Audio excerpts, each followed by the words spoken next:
Hello मेरे प्यारे students, आप सब कैसे हैं। आई होप कि आप सब लोग बहुत अच्छे होंगे और आप लोग की एग्ज़ाम की तैयारी बिल्कुल ही अच्छी हो रही हो। मैं विवेक मिश्रा अपने इस खूबसूरत यूट्यूब चैनल पे आप सबका स्वागत करता हूं और आज हम अनसीन पैसेज के बारे में पढ़ने वाले हैं। ये वो टॉपिक है जिससे मुलाकात बोर्ड के एग्ज़ाम वाले जितने भी स्टूडेंट्स हैं उनको पहले ही इसी चीज़ से मुलाकात होगी, अनसीन पैसेज से।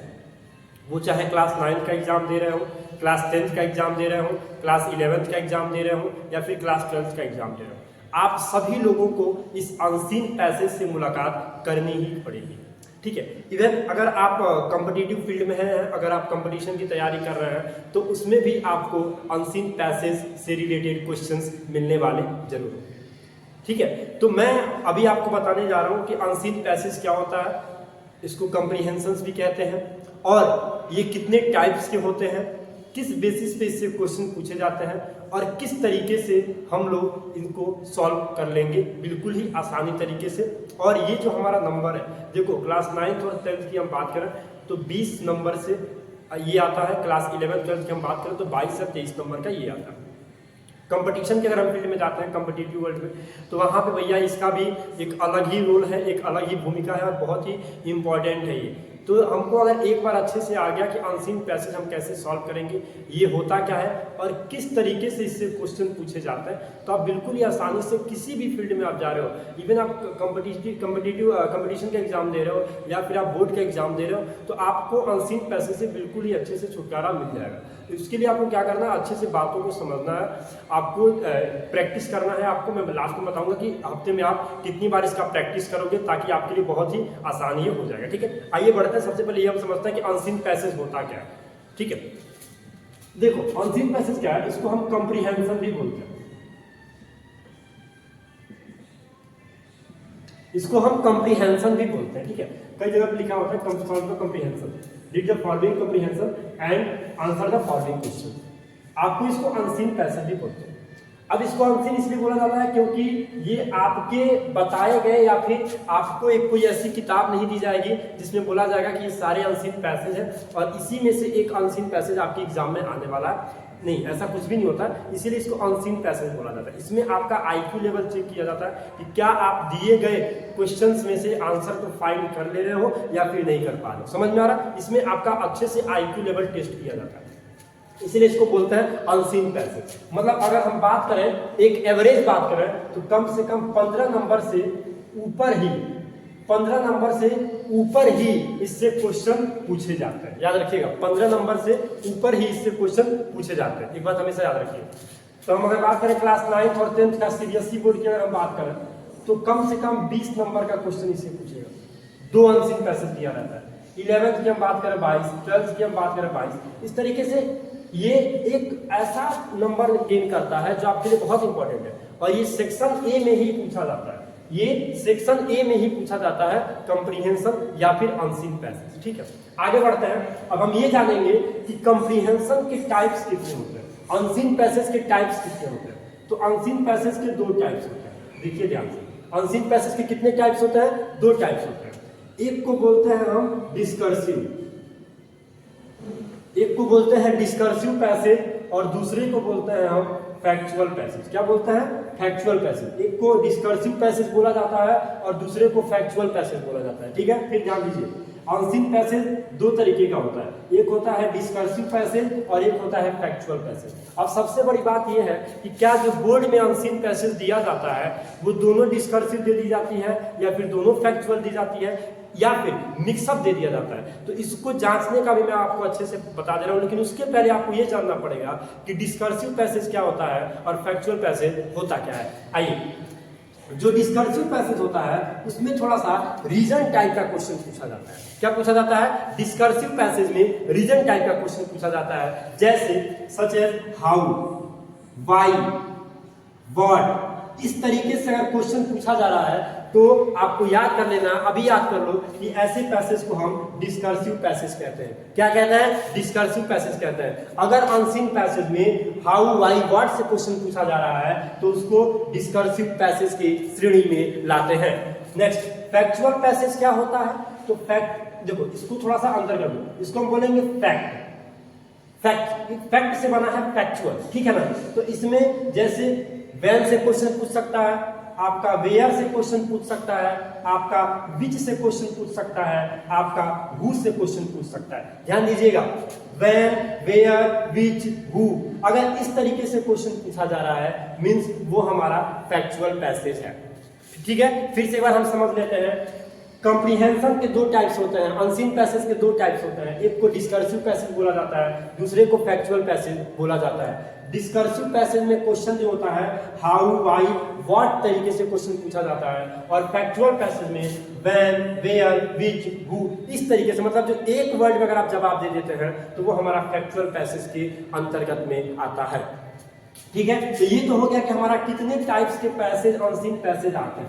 अब ये हो गया कि सर अगर मान लीजिए कि वाउ, हाउ, वाई, व्हाट या फिर व्हेन, वेयर, विच से अगर क्वेश्चन मिला के पूछ दिया तब हम उसको किस श्रेणी में लाएंगे, उसको भी मैं आपको बता दे रहा हूं। आप एक बात बताओ, अगर क्वेश्चन पूछेगा तो जाहिर सी बात है या तो हाउ को रिपीट कर सकता है, 2 बार हाउ से रिलेटेड क्वेश्चन पूछ सकता है, वाई से 2 बार रिलेटेड पूछ सकता है, व्हाट से रिलेटेड 2 बार पूछ सकता है, और हो सकता है व्हेन से भी 2 बार पूछ ले, वेयर से भी 2 बार पूछ ले, विच से भी, हु से भी।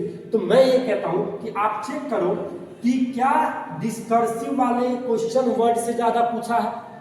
कि अगर मान के चलो 10 क्वेश्चन आपका पूछ रहा है, अगर 10 क्वेश्चन पूछ रहा है आपका, ठीक है ना बेटा, तो मान के चलो कि अगर 6 भी डिस्कर्सिव से रिलेटेड क्वेश्चन वर्ड से पूछ लिया तो फिर हम उसको डिस्कर्सिव पैसेज बोल देंगे। एकदम सिंपल है। अगर 10 में से 6 या 5 से ऊपर फैक्चुअल वाले क्वेश्चन वर्ड से पूछ लिया तो फिर हम उस पैसेज को फैक्चुअल पैसेज में हम बोल देंगे, ठीक है ना। बिल्कुल आसान है इसको समझना, बिल्कुल अच्छे से समझ सकते हैं आप, इसमें कोई दिक्कत नहीं है, ठीक है। लेकिन उसके लिए आपको ये क्वेश्चन वर्ड वाला तरीका जो है, क्वेश्चन वर्ड जो है उसको आपको याद करना पड़ेगा, ठीक है। डिस्कर्सिव में हाउ, व्हाई, व्हाट से क्वेश्चन पूछेगा, और फैक्चुअल में व्हेन, वेयर, विच और हु से क्वेश्चन पूछेगा। अब क्या करना है आपको, अगर फैक्चुअल वाले क्वेश्चन वर्ड से ज्यादा पूछ रहा है तो फैक्चुअल कर देंगे, ठीक है। और अगर डिस्कर्सिव वाले से ज्यादा क्वेश्चन पूछ रहा है तो फिर आप उसको जो है डिस्कर्सिव पैसेज के श्रेणी में ला दोगे, ठीक है। इसमें कोई अंतर नहीं रहेगा। समझ में आ रहा है? तो मैं ये कहता हूं आप एक काम करो, अच्छे से पहले इसको नोट करो। अभी मैंने समझाया आपको, मैं एक बार अच्छे से इसको मैं लिख दे रहा हूं और आप इसको पहले नोट करो, ठीक है।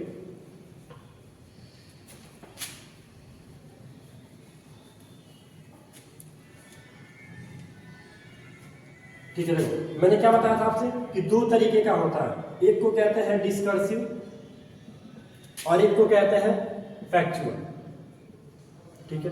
तो डिस्कर्सिव में किस तरीके से क्वेश्चन, किस टाइप के क्वेश्चन वर्ड आते हैं, जैसे व्हाट, व्हाई, हाउ, ठीक है। और फैक्चुअल में किस तरीके से क्वेश्चन वर्ड आता है, जैसे व्हेन, वेयर, विच,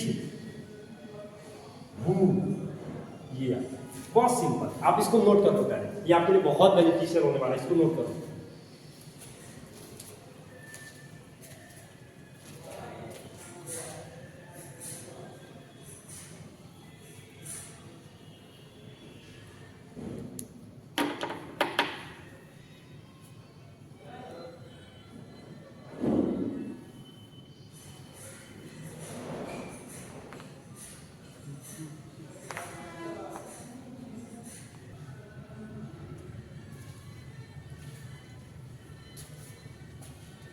चलिए नोट कर चुके होंगे आप लोग, आगे बढ़ते हैं। अब हम ये जानेंगे कि कैसे हम इन क्वेश्चंस को, इस अनसीन पैसेज को कैसे हम सॉल्व करेंगे, उसको मैं आपको बता दे रहा हूं कि कैसे आप सॉल्व कर सकते हैं इजी वे में।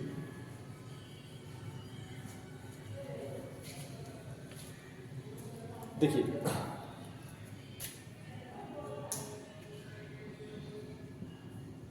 How to solve unseen passage को हम कैसे सॉल्व करें, इस चीज को जानिए। बहुत सिंपल है।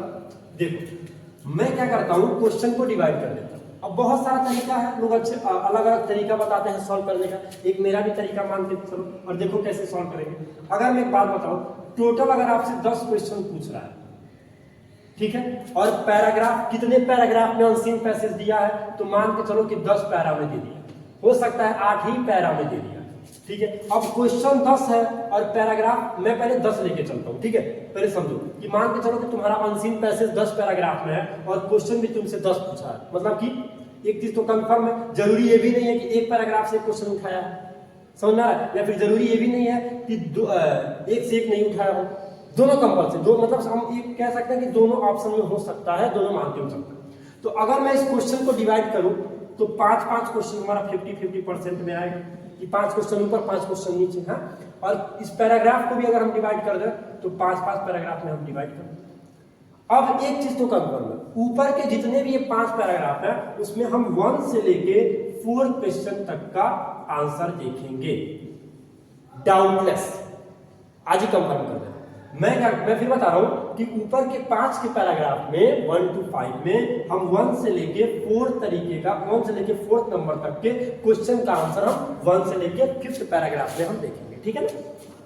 अब बच गया अगर हमारा कि सर 5th से लेके 10 तक इसमें देखेंगे, तो मैं कह रहा हूं 5th से लेके 10 तक का पहले तो मैं 6 से लेके 10 तक में देखूंगा, लेकिन 5वां और 6वां ये 5th और 6th ये हमारा मिड पॉइंट है, मतलब मिडिल वाला पैराग्राफ है, तो चांसेस होते हैं कि ज्यादातर क्वेश्चन जो है मिडिल का ये क्या करता है 5th और 6th से उठाने का प्रयास करता है। तो आप क्या कीजिएगा 5th और 6th वाले में जो है 4 से लेके और 6 तक का क्वेश्चन ढूंढने का प्रयास कीजिएगा। फिर ध्यान से सुनिएगा, 10 पैराग्राफ 10 क्वेश्चन में डिवाइड किया गया है, एक क्वेश्चन एक पैराग्राफ में दे सकता है, बिल्कुल कंपलसरी नहीं है, ठीक है ना, क्योंकि उसको ऊपर से लेकर नीचे तक पूरा का पूरा पैराग्राफ को टच करना है। तो हम क्या करते हैं 50-50% में क्वेश्चन को भी डिवाइड कर दिए और 50% में हमने पैराग्राफ को भी डिवाइड कर दिया। अब क्या करना है कि 1 से लेके 4 तक का उसी 5th में देखना है। बच गया तुम्हारा 5th से लेके 6, तो उसके लिए पहले तो 6 से लेके 10 तक देखेंगे और 5वें और ये जो 5th है और ये 6th है उसमें हम 4 और 6 का भी जवाब ढूंढेंगे आसानी से बेटा। और उसके बाद तुम देखना कहीं भी आपको पैराग्राफ में दिक्कत और अनसीन पैसेज को सॉल्व करने में बिल्कुल ही दिक्कत आपको होने वाली नहीं है, दावे के साथ मैं कह रहा हूँ। आप एक बार इस तरीके को अपनाओ, इस तरीके को आप सॉल्व करो और फिर आप बताओ कि कहाँ आपको दिक्कत हो रही है। समझ में आ रहा, कमेंट बॉक्स में बताइएगा कि सर हमको आपने जो बताया था उस तरीके से नहीं हो पा रहा है, कुछ और तरीका बताइएगा। लेकिन आप लोग पहले इस तरीके को देख के चलो, ठीक है। मैं एक बार इसको और अच्छे से लिख दे रहा हूँ ताकि आपको समझ में आएगा, ठीक है। देखो आपको क्या करना है, find 1 to 4th questions in 1 to 5th para. इसमें आपको देखना, आपको 4 से लेके फिर 6 तक का क्वेश्चन अगर आंसर नहीं मिलता है तो आपको जो है उसको 5th to 6 वाले में पैराग्राफ में चेक करना है। और जो रिमेनिंग क्वेश्चन बचेंगे, मतलब मैं कहता हूँ 6 से लेके 7, आप 6 को भी इसमें कंबाइन कर लो, 6 से लेके 10th तक का जो क्वेश्चन रहेगा बेटा उसको आपको 6 से लेके 10th तक के पैराग्राफ में आपको चेक करना है। बिल्कुल आसानी से आप अनसीन पैसेज को सॉल्व कर लीजिएगा, कोई दिक्कत नहीं होने वाली है, ठीक है। इस रूल को आप मानिएगा, इसको नोट कर लीजिएगा, इस बिहाफ पे आप अनसीन पैसेज सॉल्व कीजिए, बिल्कुल अच्छे से आप अनसीन पैसेज सॉल्व कर लीजिएगा। अगर उसके बाद भी कोई दिक्कत आपको हो रही है तो कमेंट बॉक्स में बताइए कि सर इस जगह पे मुझे प्रॉब्लम हो रहा है, उसका सॉल्यूशन मैं जरूर बताऊंगा, ठीक है। Thank you so much, practice कीजिए क्योंकि आपको भी पता है ये जो आपने लगा रखा है कि सर प्रैक्टिस से कुछ नहीं बिल्कुल होगा।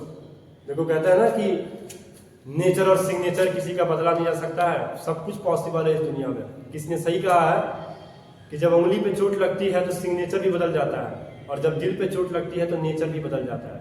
कुछ भी पॉसिबल है, आप लोग भी प्रैक्टिस कीजिए और प्रैक्टिस से ही आप परफेक्ट बन सकते हैं, ठीक है बेटा, ठीक है। Thank you so much.